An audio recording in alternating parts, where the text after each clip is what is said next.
Hey folks, and welcome back to Glenn and Adrian's Rock Talk. That's Adrian. And that's Glenn. And today we're going to continue with the warning at Roxy Festival 2018, April 21st of that year to be exact. This is another explosive show where they're just showing off amazing chops and amazing energy and playing a lot of these early favorites that we don't hear anymore in the set lists. Today we're going to look at Shattered Heart and River's Soul. So looking forward to that in a big way. Actually, it's been a little while since we've heard River's Soul in particular. And that's one that's so early that we heard them playing it for Dave Ellefson of Megadeth at Berklee College of Music when they were there back in 2015. So it goes back that far. So Adrian, do you have any thoughts ahead before we look at this? We've been looking at this show. Yeah, I haven't heard either song in a while. I haven't heard Shattered Heart, and I haven't heard River Soul for a little bit. So what have you thought of this show so far? Moderate-sized stage, enough room for Ale to wander back and forth and Danny to stomp around as she solos. And Yes. It's pretty important. Yeah, that's true. Let's go ahead and dive into it. I'm dying to continue the show, really. So yeah, we'll watch Shattered Heart, and then we'll give our thoughts, and then move on to River Soul. The promises in the air, and my God, tell me that okay. Now it feeds my worst mistake. I am now the justice today. You try to air to waste my life, but every day what change my mind. All my words will not be spoken.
let me address the cuts first. I didn't know the cuts were in there, so what I'm going to do is I'm going to make a better copy of that song. So if I ever see anything like that, I will do that because I feel like we're kind of archiving the warning of yore a little bit here.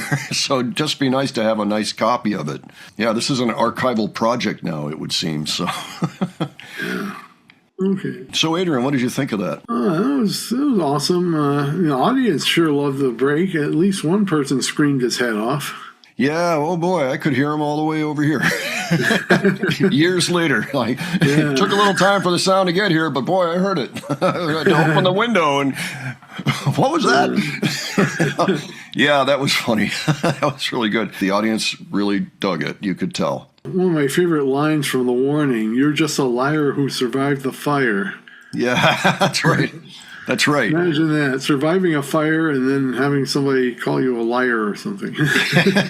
Well, they have a way of kind of, getting back at the people that are not so honest and, well-meaning and all that. They're not easy victims, that's for sure.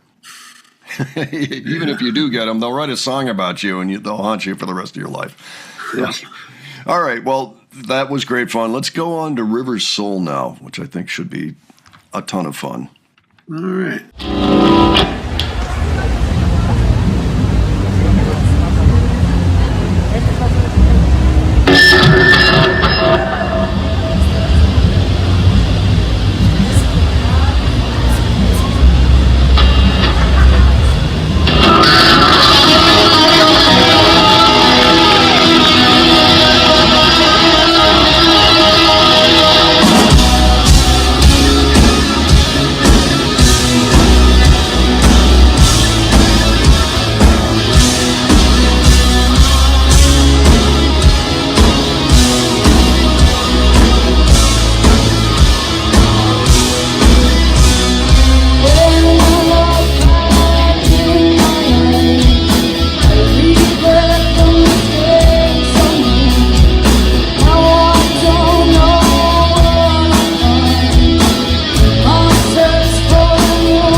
What'd you think of that one, Adrian? Oh, that was great. In the very beginning of the song, the introduction, I heard it. I kept thinking Iron Maiden. It does sound like one of their riffs. It sounds like something off the first album, or maybe the second album. Yeah. It does. It does kind of have that feel to it. Yeah, now remember, this song is so early that they didn't have a lot of rock songs yet, and they were really just learning about their own power. And you can kind of hear that in the arrangement here, because there are a lot of things that they kind of expanded on the things that they learned and that they were doing here. So it's really cool to see it here, but now that you hear them today, you can kind of trace back to what they were up to at this point and how they were developing. So it's pretty neat in that way. Now, we've talked before about how much we enjoy tempo changes. Well, this one has quite a serious tempo change right in the middle. It does it twice. And also a total feel change, for that matter. And again, this is one of their first songs, so bravo. Just a rare one, I think, from the warning. I just haven't seen this in a long time, so, it's good to hear the song again. I thought it was really cool to see all three of them singing. This is another one, they have got layered singing going on at the end. So Pau is not just going nuts on the drums and doing amazing things and shifting up the tempos and everything. She's also singing something that isn't quite what the drum beat is. I can see the light, do do do do do do do do. I can do do do. Her and Ali are doing that in unison. Yeah. While Danny is doing her own thing. Ali can be heard singing very clearly. Pau is, driving the music as always. There are drums and other things like singing, acting, running the computer, etc. That's right. So this is a song they stopped playing at the end of 2018. It kind of shows you how they started, their very first steps into rock music. All right, folks, why don't you let us know what you thought of these? And if you were at the show, of course, let us know about it. If either of these are one of your favorite songs, let us know. I think people often say, oh, my favorite Warning song is the last one I heard. Well, any thoughts you have, any other suggestions you have, please leave those below. Okay, and if you enjoyed this video, please give it a like. And if you enjoyed the presentation, please subscribe. All right, thanks so much for joining us on this today, and we'll catch you on the next one. All right, take care, folks. See you all later.